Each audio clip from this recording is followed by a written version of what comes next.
ট্রেনে যেতে যেতে ব্যাপারটা যতই ভেবে দেখছিলাম ততই আরো অদ্ভুত লাগছিল।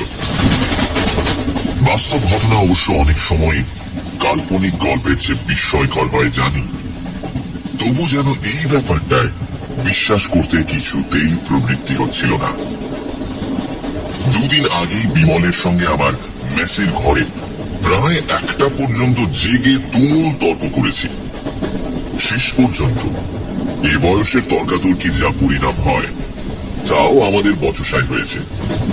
দুজনেরই জেদ ও রাগ বেড়ে গেছে এবং পরস্পরকে যা তা বলে যুক্তির অভাব পূরণ করেছে। আমি বলেছি, যেমন বুড়োদের দেশে জঙ্গলের মাঝে থাকিস তেমনই জঙ্গলি বুদ্ধিও হয়েছে। বিমল বলেছে, শহরের মাঝখানে ইলেকট্রিক লাইটের তলায় বসে বারপট্টায় সবাই মারতে পারে, এক রাত ভেরেন্ডির জঙ্গলের ধারে মাহুরি কুটিতে কাটাতে পারলে বুঝতাম। হেসে উঠে বলেছিলাম, কাটাবার কি দরকার?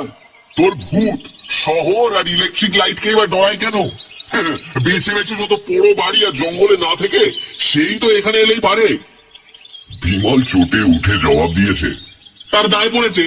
ভূত আছে এ কথা তোর কাছে প্রমাণ করার জন্য তার তো মাথা ব্যথা নেই।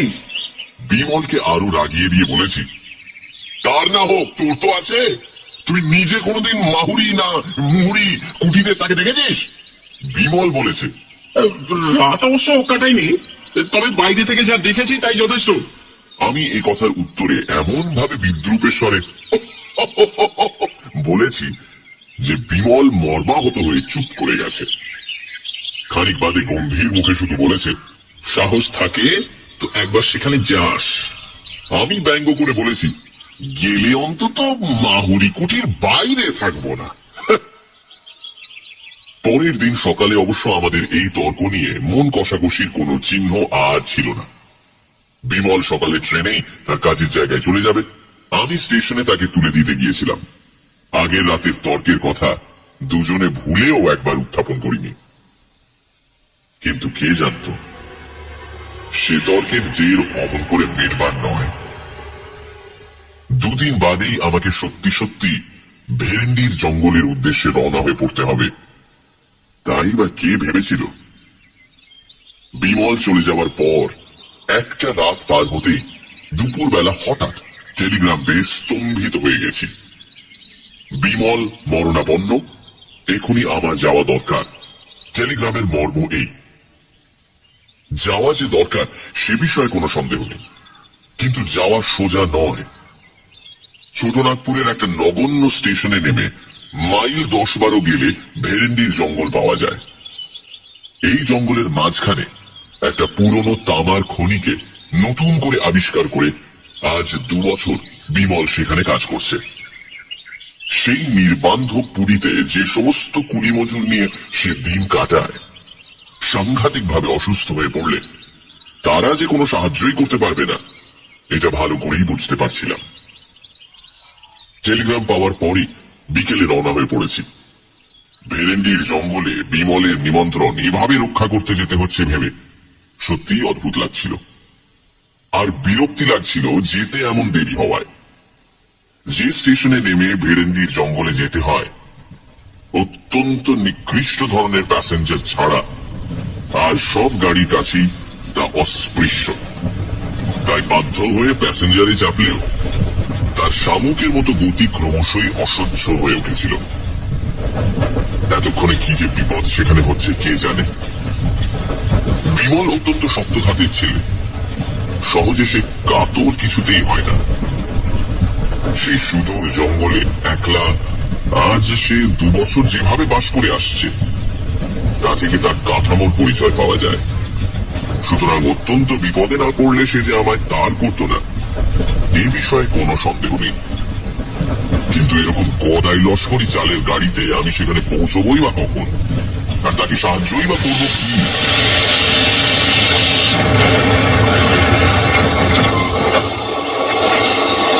বিকেলবেলা যে গাড়ি রওনা হয়েছিল সমস্ত রাত গুটি গুটি করে চলে ভোর প্রায় 4টের সময় টিনের চাল দেওয়া নিতান্ত আক্ষুটে চেহারার একটি স্টেশনে সে গাড়ি আমায় নামিয়ে দিলে।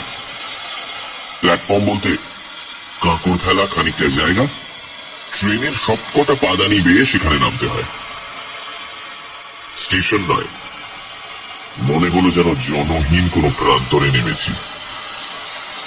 শীতের রাত্রে ভোর 4টের সময় বেশ অন্ধকার থাকে, তার উপর গাঢ় কুয়াশায় স্টেশনের একটি মিটমিটে তেলের বাতি প্রায় অদৃশ্যই হয়ে গেছে। প্ল্যাটফর্মে জনমানব কেউ আছে বলে মনে হলো না। মিনিট খানেক থেমে গাড়িটা স্টেশন ছেড়ে চলে যেতেই তার নির্জনতা আরো যেন ভয়াবহ হয়ে উঠল। ট্রেনের আলোয় ও আওয়াজে নিজের নিঃসঙ্গতা এতক্ষণ এমন স্পষ্টভাবে বুঝতে পারিনি। কিন্তু এই স্টেশন থেকে বেরোতে তো হবে। ভেরিন্ডির জঙ্গলের রাস্তা এখান থেকে 10-12 মাইল দূর, এইটুকু মাত্র জানি।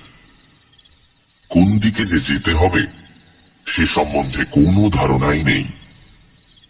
জিজ্ঞাসাই বা করি কাকে? টিকিট চাইতেও তো কেউ আসে না। স্টেশনের অস্পষ্ট বাতিটার দিকে এবার এগিয়ে গেলাম। স্টেশনের ঘরে কোনো না কোনো লোক নিশ্চয়ই আছে।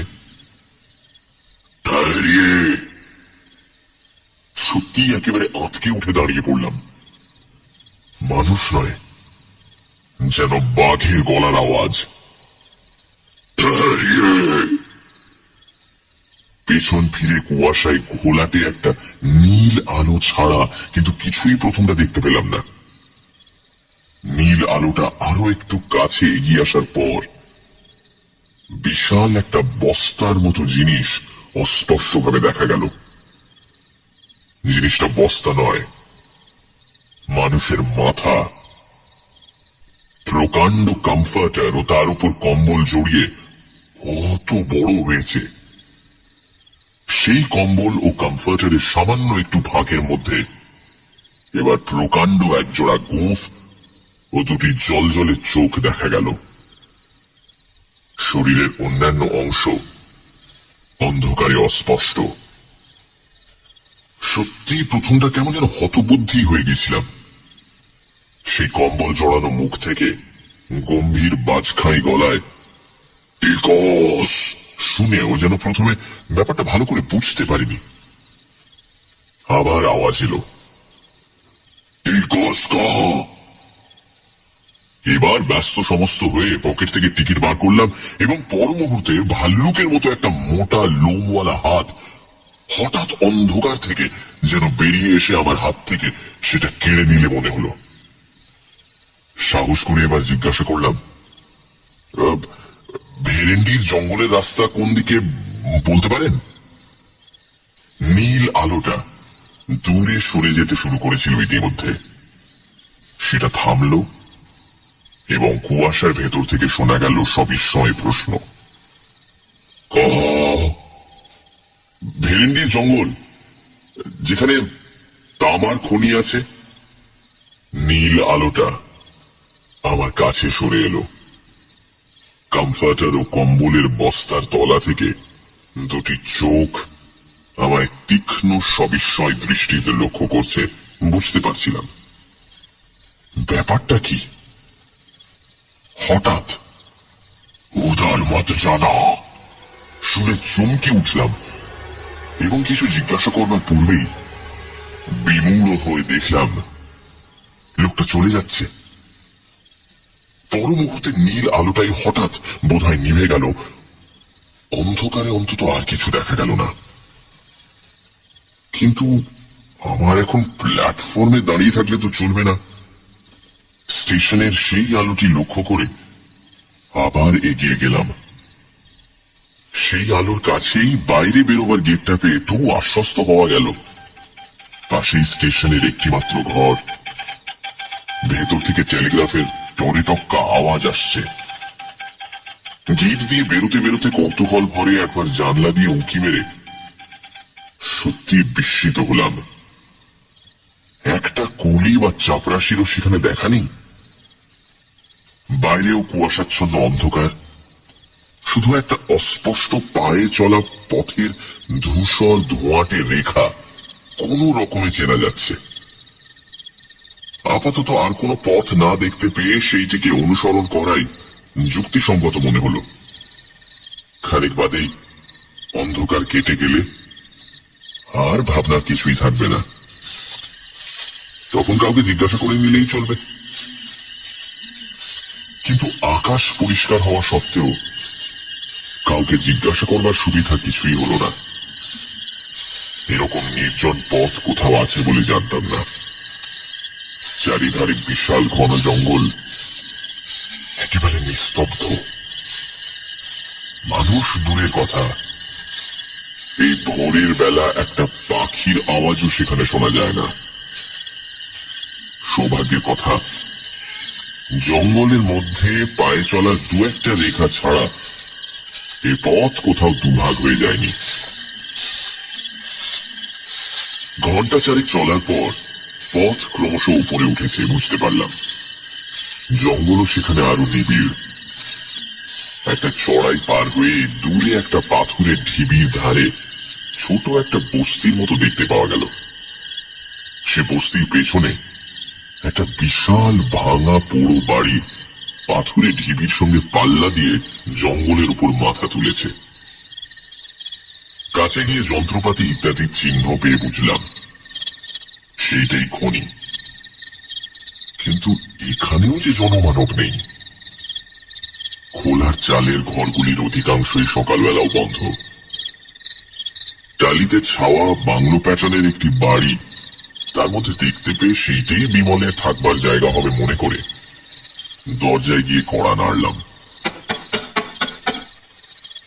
কোনো সাড়া শব্দ নেই। দরজায় মৃদু একটা ধাক্কা দিতেই সেটা খুলে গেল। সামনেই বসবার ঘর, কয়েকটা বেতের চেয়ার ও একটা টেবিল পাতা। পেছন দিকে ভেতরের দিকের দরজায় পর্দা ঝুলছে। এই ঘরেও কেউ নেই। পর্দাটা সরিয়ে ভেতরে ঢুকতে যাচ্ছি এমন সময় পেছনে পায়ের আওয়াজ শুনে চমকে পেছন ফিরে তাকালাম। চমকে উঠবার কথা বটে। প্রায় 6 ফুট লম্বা, অত্যন্ত রোগা ও সরু যে লোকটি ঘরে ঢুকেছে, বিজ্ঞাপনের ব্যঙ্গচিত্র ছাড়া অমন চেহারা কোথাও চোখে পড়েনি। জিজ্ঞাসা করলাম, বিমল বাবু কোথায় আছেন বলতে পারো? কোন বাবু? বিমল বাবু। আমি তার অসুখের টেলিগ্রাম পেয়ে আসছি। কেমন আছেন এখন? ইঞ্জিনিয়ার বাবু কমাইতে বলে লোকটা হাতের ও মুখের অপরূপ একটা ভঙ্গি করলে। কিছু বুঝতে না পেরে বললাম, ইঞ্জিনিয়ার বাবুই হলো, কিন্তু তিনি কোথায়? লোকটা আমার দিকে খানিক অদ্ভুত ভাবে তাকিয়ে থেকে যা বললে তার মর্ম বুঝতে আমার মিনিট 2 লাগলো, এবং তারপর স্তম্ভিত হয়ে আমি ঘরের একটি চেয়ারে বসে পড়লাম। ধীরে ধীরে তারপর সমস্ত ব্যাপারটাই শুনলাম। আমি টেলিগ্রাম পেয়ে যখন ট্রেনে রওনা হয়ে পড়েছি, তখন বিমল এ জগৎ থেকেই রওনা হয়ে গেছে। সবচেয়ে আঘাত পেলাম যেভাবে সে মারা গিয়েছে তার বিবরণ শুনে। এক হিসেবে আমি তার মৃত্যুর জন্য দায়ী, কারণ কোনো অসুখে বিমল মারা যায়নি। তার মৃত্যু অত্যন্ত রহস্যজনক। কলকাতা থেকে ফিরে এসে বিমল বোধহয় আমার বিদ্রুপ স্মরণ করে জেদের বসে মাহুরি কুঠিতে সমস্ত রাত একলা কাটায়। তার সঙ্গে যারা কাজ করে তারা সকলেই মানা করেছিল, কিন্তু সে শোনেনি। শেষ রাত্রে অদ্ভুত একটা গোঙানি শুনে তার বেয়ারা রামদিন ঘর থেকে বেরিয়ে এসে বাইরের মাঠে বিমলকে অচৈতন্য অবস্থায় পড়ে থাকতে দেখে। ধরাধরি করে তাকে ভিতরে তুলে আনার পর দেখা যায় তার মাথায় গভীর আঘাতের চিহ্ন, গায়েও নানা জায়গায় দাগ আছে। সে নিজেই পড়ে যাক বা কেউ তাকে ফেলে দিয়ে থাকুক, কোনো উঁচু জায়গা থেকে পড়ার দরুন যে তার মাথায় দারুণ চোট লেগেছে এ বিষয়ে কোনো সন্দেহ ছিল না। অনেক সেবা শুশ্রূষার পর সকালের দিকে আধ ঘন্টাটা তার জ্ঞান হয়েছিল। সেই সময় সে আমায় টেলিগ্রাম করতে বলে, কিন্তু তারপর উন্নতির বদলে ক্রমশ তার অবস্থা খারাপের দিকে যেতে থাকে। বিকেল 4টের সময় সে মারা যায়। এদেশের লোকের, বিশেষত অশিক্ষিত কুলি মজুরদের কুসংস্কার অত্যন্ত বেশি। তাদের ইঞ্জিনিয়ার বাবুকে ভূতেই যে ফেলে দিয়েছে এই বিষয়ে তাদের কোনো সন্দেহ নেই। সেই জন্য বিমলের মৃত্যুর পর তার সৎকার করেই তারা সদল বলে খনির বস্তি থেকে চম্পট দেয়। আমি সেই জন্যই সকালে এসে কাউকে কোথাও দেখতে পাইনি। বেচারা রামদিনও পালিয়েছিল।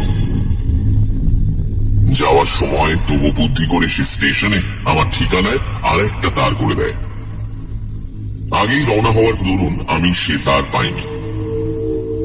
যে স্টেশন মাস্টার সে তার নিজের হাতে পাঠিয়েছিল, তার অদ্ভুত আচরণের ও কথাবার্তার মানে এবার যেন একটু বোঝা গেল। যার কাছে সমস্ত খবর পেলাম, ব্যঙ্গচিত্রের চেহারার মতো চেহারার অদ্ভুত সেই লোকটি রামদিন। আজ সকালবেলা সে সাহস করে বাবুর জিনিসপত্রের তদারক করতে কিংবা চুরির মতলবে যে কারণেই হোক ইঞ্জিনিয়ার বাবুর কুঠিতে এসেছে। সমস্ত ব্যাপার শুনবার পর আমার মনের অবস্থা যা হলো তা বর্ণনা করা অসম্ভব। বিমলের এই পরিণামের কথা আমি স্বপ্নেও ভাবতে পারিনি, কিন্তু এ ব্যাপারের পর চুপ করে চলে যাওয়াও আমার পক্ষে অসম্ভব। ভূতই হোক আর যাই হোক, এ ব্যাপারে রহস্যভেদ আমায় করতেই হবে। আমার সংকল্প আমি তখনই ঠিক করে ফেলেছি। ভেরেন্ডির জঙ্গল থেকে নিকটস্থ থানা প্রায় একবেলার পথ। দুপুরে রামদিনকে সেখানে খবর দিয়ে পাঠিয়ে আমি রাতের জন্য প্রস্তুত হতে লাগলাম। আর কিছুর জন্য না হোক, অন্তত বিমলের কাছে দেওয়া আমার প্রতিশ্রুতি রাখার জন্যই। মাহুরি কুঠিতে এক রাত আমায় কাটাতেই হবে। তার জন্য আয়োজন অবশ্য বেশি কিছু করবার নেই। শুধু একটা জোরালো বৈদ্যুতিক টর্চ ও একটা ছোট লোহার রডই আমি সঙ্গে নেব ঠিক করলাম। সন্ধ্যের আগে রামদিনের ফিরে আসবার কথা, কিন্তু রাত প্রায় 7টা হয়ে গেলেও তার কোনো পাত্তা পাওয়া গেল না। মুখে আমায় কথা দিলেও ভূতের ভয়ে সে যে শেষ পর্যন্ত সরে পড়েছে বুঝতে পারলাম। কিন্তু পুলিশের লোকেরও দেখা নেই কেন? রামদিন কি থানায় খবরও তাহলে দেয়নি? জঙ্গলের মাঝে পরিত্যক্ত খনির বস্তিতে আমি সম্পূর্ণ একা। রাত 9টা বাজবার পর আর অপেক্ষা করতে পারলাম না। পুলিশের লোক আসুক বা না আসুক, মাহুরি কুঠিতে একাই আমায় যেতে হবে। সানডে সাসপেন্সে আজ প্রেমেন্দ্র মিত্র লেখা মাহুরি কুঠিতে এক রাত। ভূতের অস্তিত্ব নিয়ে দুই বন্ধু ভূপেন আর বিমলের মধ্যে লেগে যায় তুমুল তর্ক। বিমল ভূপেনকে চ্যালেঞ্জ করে বলে, সাহস থাকে তো একবার জঙ্গলের মধ্যে ভুতুড়ে মাহুরি কুঠিতে যেন সে যায়। বিমল কাজ করে একটি জঙ্গলের খনিতে। মরণাপন্ন বিমলের কাছ থেকে হঠাৎ একটা টেলিগ্রাম পেয়ে ছোটা নাগপুরের ছোট সেই স্টেশনে হাজির হয় ভূপেন এবং পৌঁছে জানতে পারে বিমল মাহুরি কুঠিতে রাত কাটাতে গিয়ে রহস্যজনকভাবে মারা গেছে। প্রতিশ্রুতি রাখার জন্য এবং বিমলের মৃত্যুর জন্য নিজেকেই দায়ী মনে করে ভূপেন ঠিক করে সে একাই মাহুরি কুঠিতে রাত কাটাবে। তারপর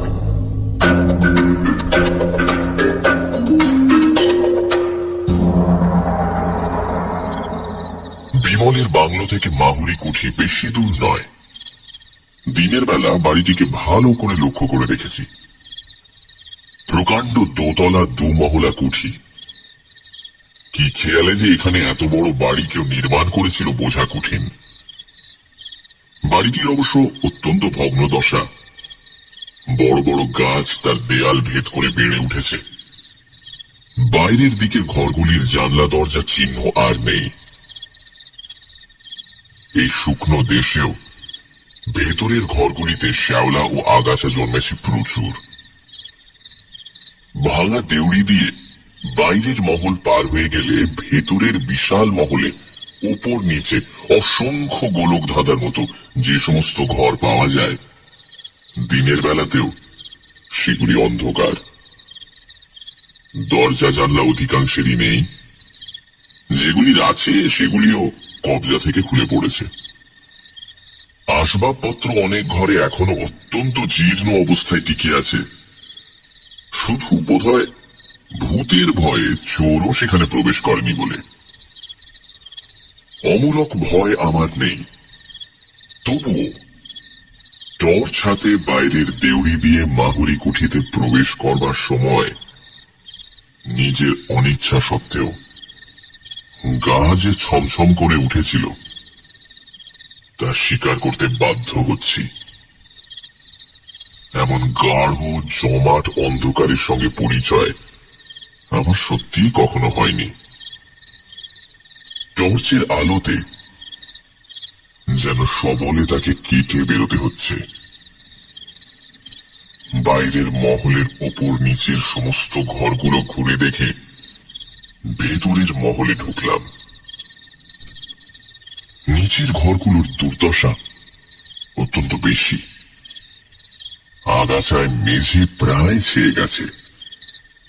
ইট সুরকি পাথর জায়গায় জায়গায় পড়ে আছে স্তূপাকার হয়ে। ঘরগুলিতে ঢোকাও বিপজ্জনক।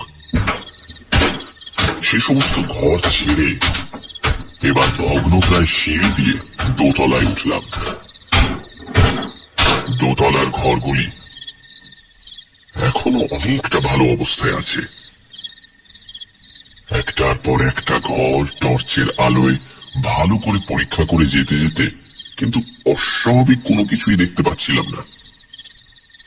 বিমলের মৃত্যুর রহস্য এই বাড়ির সঙ্গে জড়িত না থাকলে অনায়াসে মনে করা যেত যে নেহাত কুসংস্কারের দরুন এখানকার লোক এই পুরো বাড়িটাকে এমন বিভীষিকাময় করে তুলেছে। বাড়িটির একটি বিশেষত্ব অবশ্য আগেই উল্লেখ করেছি। ঘরগুলি এমন বিশৃঙ্খল ভাবে সাজানো, যেখানে সেখানে দরজা ঘুলঘুলি প্রভৃতি এমন ভাবে বসানো যে সব শুদ্ধ একটা বিরাট গোলক ধাঁধা বলে মনে হয়। এক ঘর থেকে আরেক ঘরে যেতে যেতে পথ গুলিয়ে ফেলবার সম্ভাবনা এখানে অত্যন্ত বেশি। সম্প্রতি সত্যিই তাই গুলিয়ে ফেলেছি বলে মনে হচ্ছিল। খানিক আগে যে ঘর ছেড়ে গেছি সেই ঘরেই আবার ঘুরে এসে সবিস্ময়ে তখন দাঁড়িয়ে পড়েছি। উপরে উঠবার সিঁড়িটাও যে ঠিক কোন দিকে হবে বুঝতে পারছিলাম না। খানিক চুপ করে দাঁড়িয়ে থেকে মাথাটা ঠিক করে নিয়ে আবার এগুতে যাব এমন সময় পায়ে যেন কি একটা ঠেকল। টর্চের আলো সেখানে ফেলে অত্যন্ত বিস্মিত হয়ে গেলাম। জিনিসটা আর কিছু নয়, একটা চামড়ার ব্যাগ। কিন্তু এই ব্যাগটির সঙ্গে আমি পরিচিত। কলকাতায় বিমলের কাছে আমি এটা দেখেছি এবং তার সুন্দর চামড়ার কাজের প্রশংসা করেছি। ব্যাগটা কুড়িয়ে নিয়ে খুলে ফেলে আরো আশ্চর্য হয়ে গেলাম। ব্যাগের ভেতর একটি খোপে সুতো দিয়ে বাঁধা একতাড়া করকরে নতুন 10 টাকার নোট। আরেকটি খোপে খুচরো কয়েকটি টাকা পয়সা ও একটি ছোট কাগজের টুকরো। এই কাগজের টুকরোটি দেখেই আমি চিনলাম। নিজের হাতে বিমলকে এই কাগজে আমার ঠিকানা আমি দিয়েছিলাম। বিমল তার মৃত্যুর আগের রাত্রে এই ঘরে যে ঢুকেছিল এই বিষয়ে আর কোনো সন্দেহই নেই। কিন্তু এই ব্যাগ তার পকেট থেকে পড়লই বা কি করে? আর কোন শত্রুর হাতে যদি তার প্রাণ গিয়ে থাকে তাহলে তারা এই ব্যাগ ছুঁয়নি বা কেন?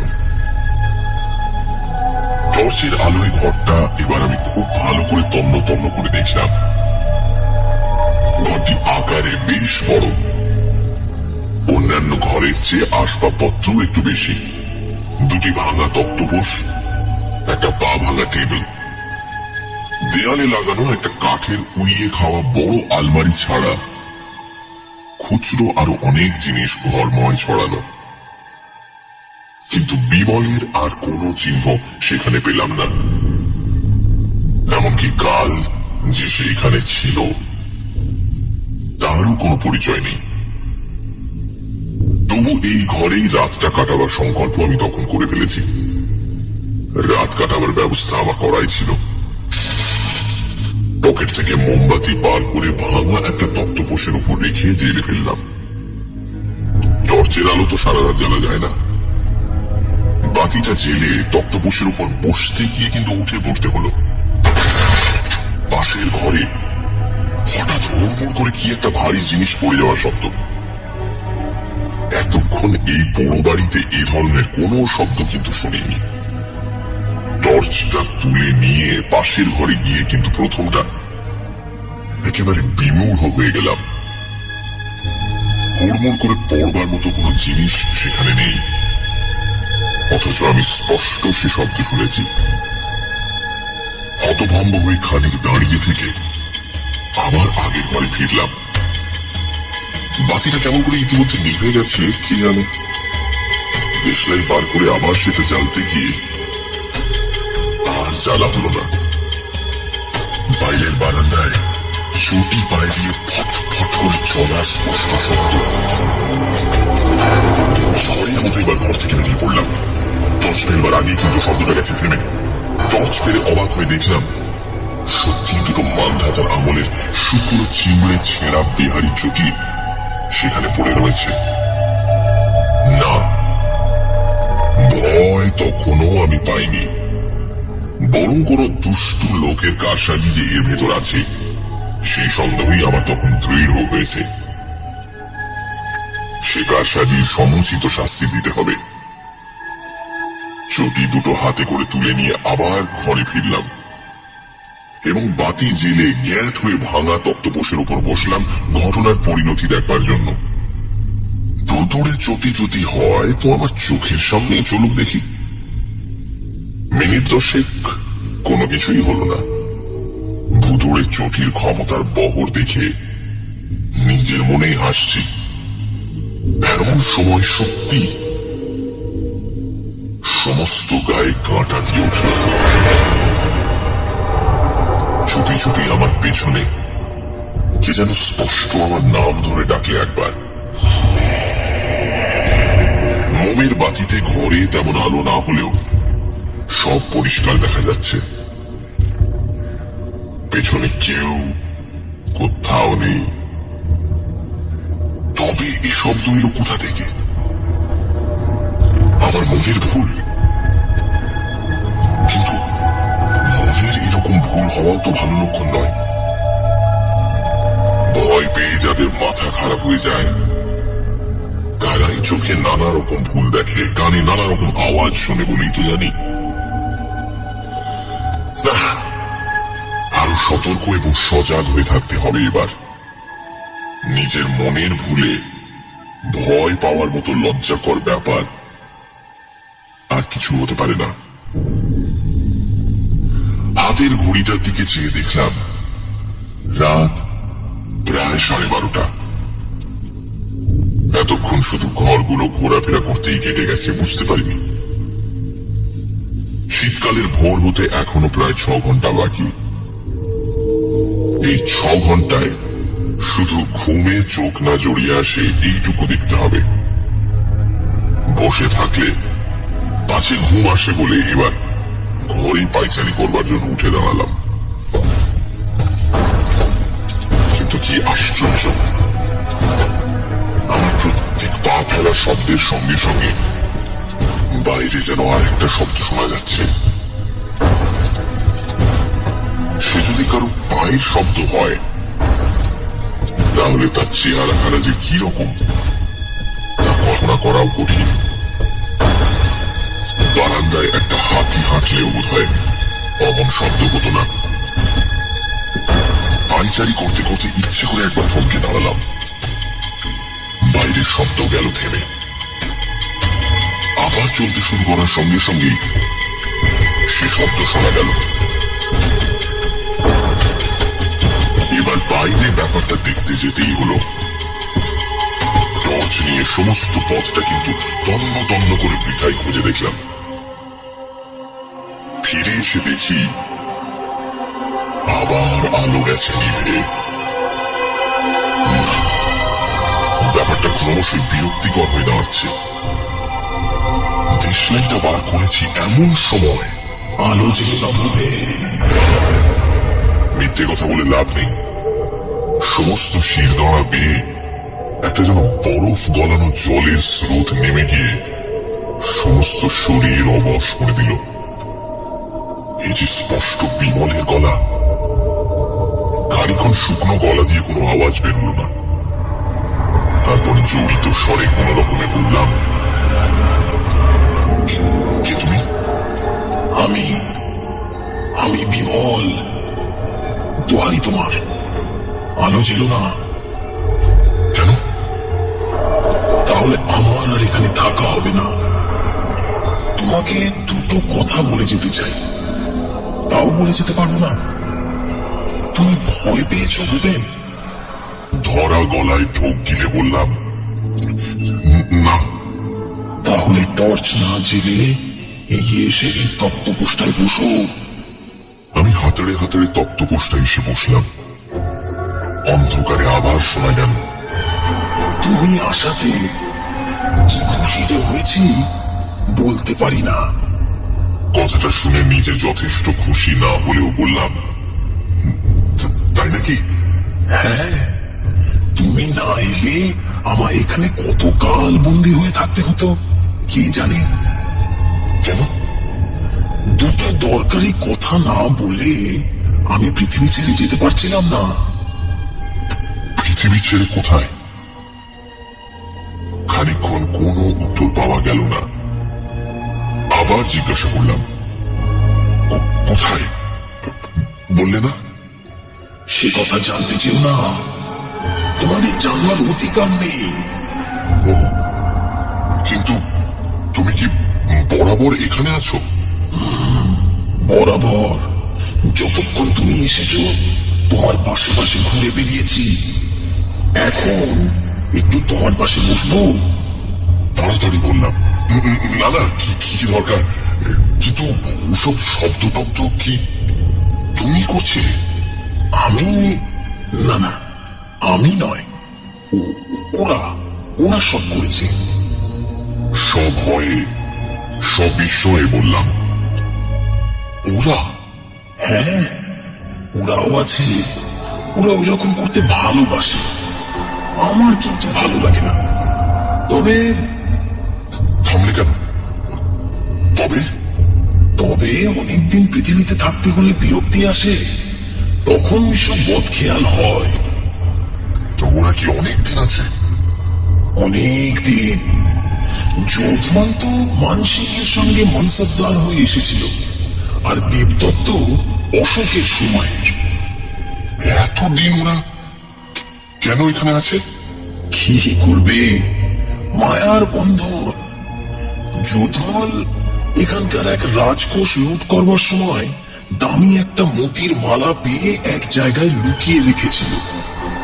সেই লুকোনো জায়গার কথা কাউকে জানাবার আগে তলোয়ারের খোঁচায় মারা যায় বলে বেচারার আজও মুক্তি হলো না। একটু উৎসুক ভাবে বললাম, কাউকে জানালেই তো পারি।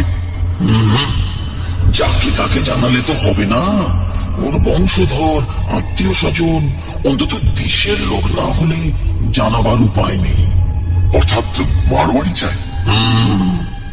মারোয়ারিরা আবার এধার মারায় না। যোধমাল সম্বন্ধে নিরুৎসাহ হয়ে বললাম, আর দেবদত্ত? দেবদত্ত? দাঁড়াও, জিজ্ঞেস করে দেখি। খানিক্ষণ সব নিস্তব্ধ। তারপর শোনা গেল, দেবদত্তের উদ্ধার হওয়া আরো শক্ত। কেন? অশোকের সময় ও কি একটা মঞ্জুশ্রীর ধ্যানশ্রীর মূর্তি গড়েছিল। সেটা আবিষ্কৃত হয়নি বুঝি? কোথায় সেটা? আমি না হয় প্রত্নতত্ত্ব বিভাগে। না না, আবিষ্কৃত হয়েছে বই কি, কিন্তু পণ্ডিতরা তর্কাতর্কি করে তার নাম নিয়ে বাঁধালে গোল। কেউ বলছে সেটা দেবী মূর্তিই নয়, কেউ বলছে কি বলে প্রজ্ঞা পারমিতা। তাতে কি?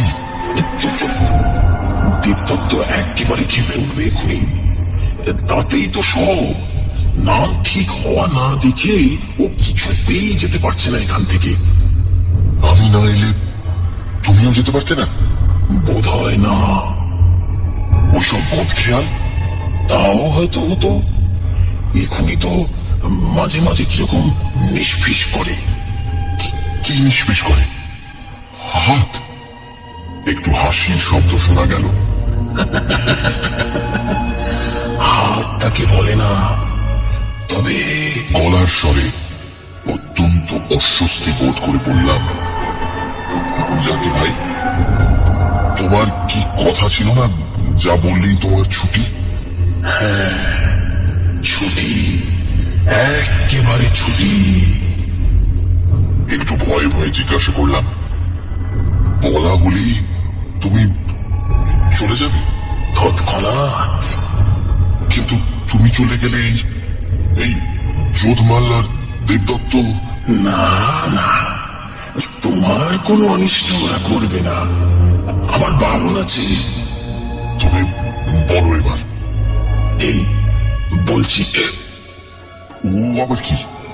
ও কিছু না। কিন্তু হিচকির মতো শোনানো যেন। পাগল, হেঁচকি কোথায়? কিন্তু আমরা তো ওকেই হিচকি বলি। আমরা বলি না। তবে কি ওটা? ও আমাদের ভৌতিক দেহের বোধকার। ভূতকার কি? ও কথার মানে তোমরা বুঝবে না। ওটা এই জগতের কথা। ও জগতের কথা আলাদা নাকি? এতক্ষণ তো বেশ বাংলা বলছিলে।